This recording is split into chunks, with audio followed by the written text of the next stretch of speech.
Okay. People know who he is. Yeah. So now, speaking about politicians and business, let's go into something you attended a week ago while I was away.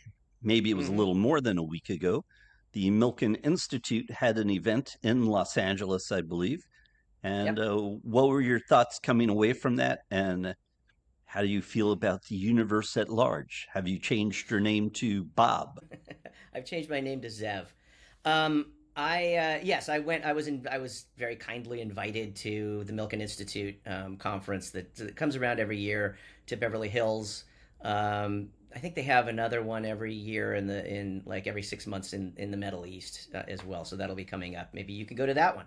But they typically attract CEOs from around the world. There's a lot of panels, a lot of really interesting people. And I went to, I don't know, eight panels or more. Met a lot of really cool people with a lot of good What ideas. stood out to you? So it's interesting. Two things stood out to me overall.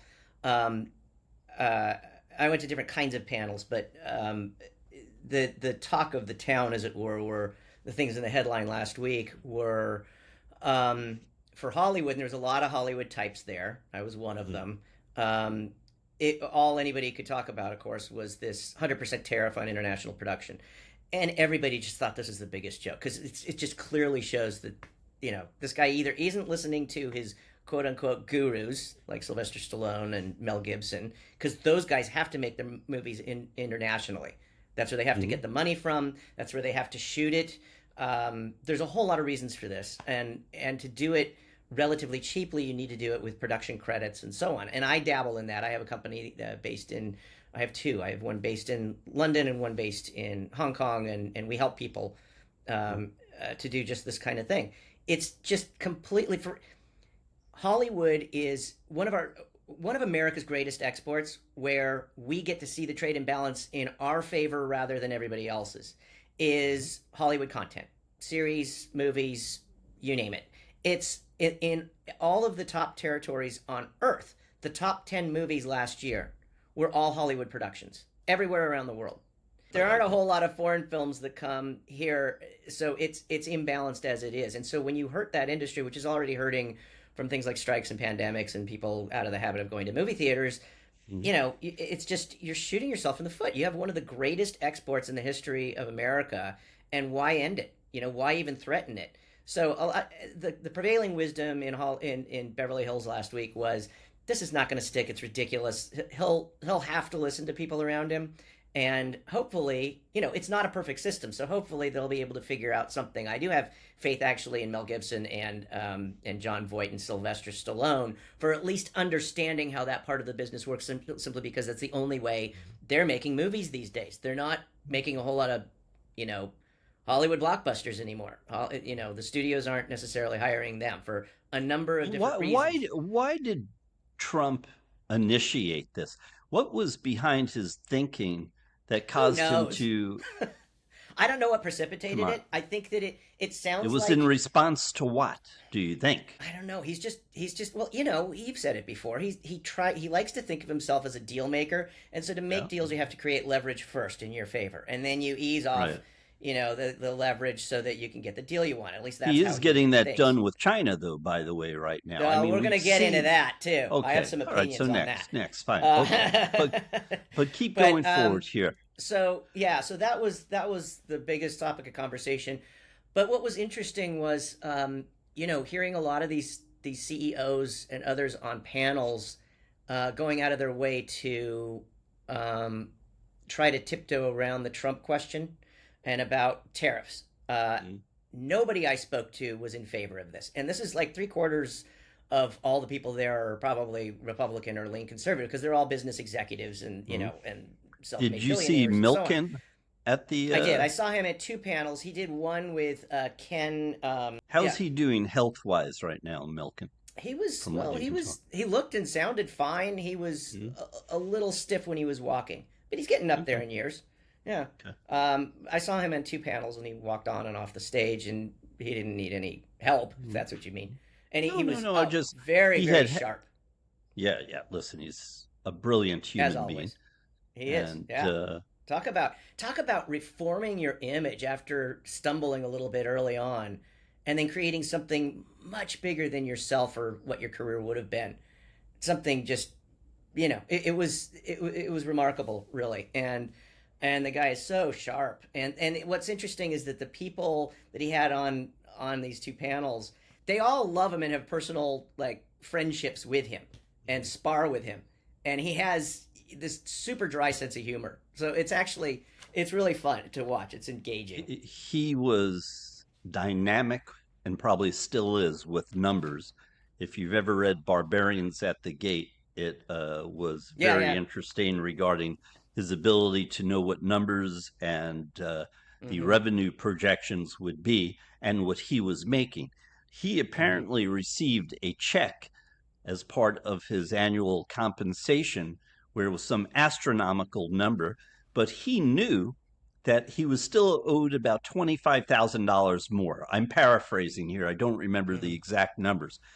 He receives this massive check, more money than a lot of us made during our lifetime. He Mm-hmm. writes to his boss at his company, hey, you still owe me $25,000, which compared to the rest of the check was chicken feed. And he said, I would like the payment by tomorrow. He actually received the payment. He had receipts and he kept them, as we say. Yeah, Mm-hmm. Right. Right. fabulous. Do you Yeah. know he helped fund FedEx, basically, in the startup phase, I guess creating the corporate debt for I think I had FedEx? heard that. I'd forgotten it. Yeah. Anyway, so it was a really interesting conference. There was a panel with Ken Griffin. It was a one-on-one conversation with Michael Milken. Ken Griffin is the CEO of Citadel, and there were so many others. Just if there's one takeaway, it's nobody likes tariffs, and AI was a big topic of conversation in all these different Mm. panels. I saw one actually that had the president of the American Medical Association and the head of the UCLA hospital system. They, among other panelists, they were talking about how AI. This is kind of interesting. How AI is already helping them do hospital and medical work simply because these wearables that we have like this, Mm.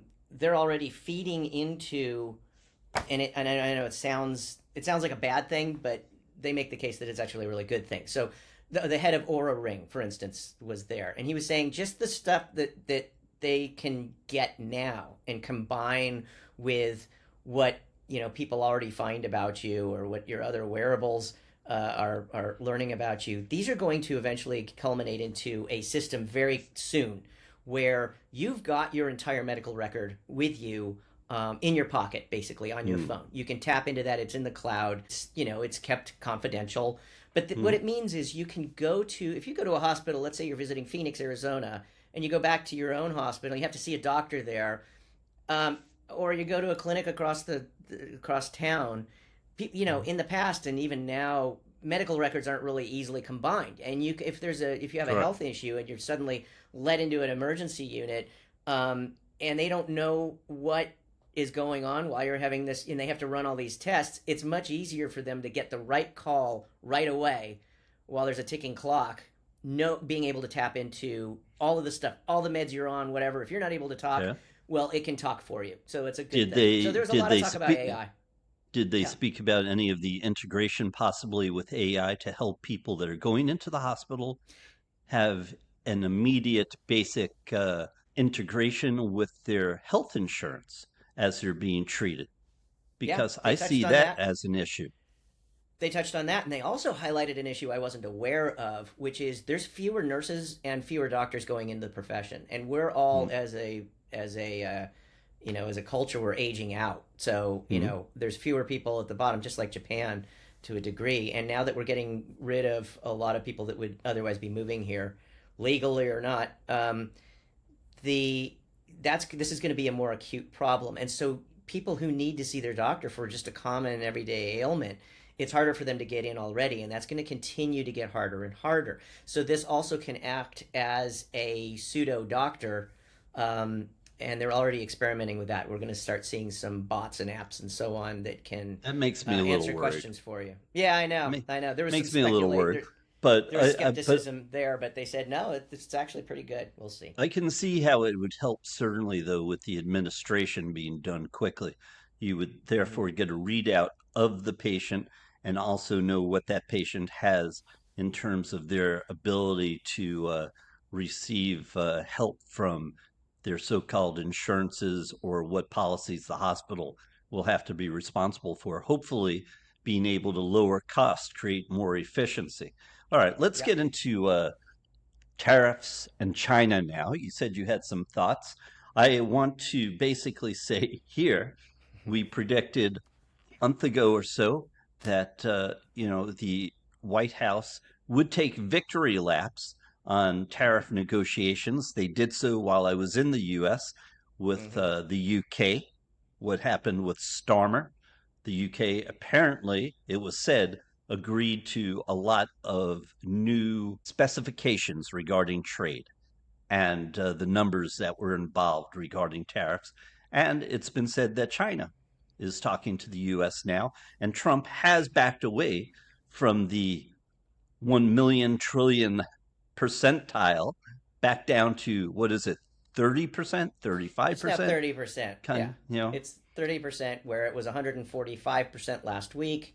And China said, oh, yeah, well, we're going to make ours, we're making make ours yeah. go to 11 then. Um, Sorry, Spinal Tap reference. But I, here's the I thing. did not In the big catch that. picture, That's because ours my go to name is 11. Bob. Yeah. Here's the thing. We didn't get anything in return, at least not that we're aware of yet. China, I still say, as I said last week and I've said in the past, China's best move for them, not for us, but for them, is to just keep holding out. And because the longer they do, sure, it hurts their economy. That is true. But it helps them with all their long term goals. And if there's any culture on earth that thinks long term, it's China. So getting more friends who are our enemies, good. That's a long term goal. It was difficult for them up until now. Um, Finding more, finding ways to get more trade agreements in place helps them for that with countries internationally. It helps them with just looking good in front of their own people, looking strong, saving face. There's so many different ways they win that there's not enough of a reason for them to capitulate. So now we're left with, we just sort of like said, okay, well, we'll bring it down to 30%. I don't think we got anything in return. I think we look foolish for starting this in the first place. And it's still 30%, whereas, 5 years ago, 8 years ago, it wasn't, it was mostly less than 10%. It was like 2.8% across the board. So it's still going to be more expensive than it was before. It's like pushing someone off a cliff and then coming down and giving them a band-aid. It's like to make it all feel better. And the stock market, yeah, it rose up, but for how long? Everybody's still paying 30% more for their stuff when it comes to be Christmas Well, time. And this is you only know, for 90 days, by the way, so who knows what comes yeah, next. we're not sure about what the inflation is going to do yet. Yes, from a mathematical standpoint, you charge someone more money, they're going to push the cost onto someone else. No doubt Mm-hmm. about it. Okay? The Risk Reward Show is a weekly podcast covering current events in worldwide business. Headquartered in Los Angeles and Tel Aviv, with partners in Chicago, New York, London, Shanghai, Mumbai, and Cape Town, we source opinions and news directly from where they're happening, then pass them along to you. Look for us wherever you get your podcast fix.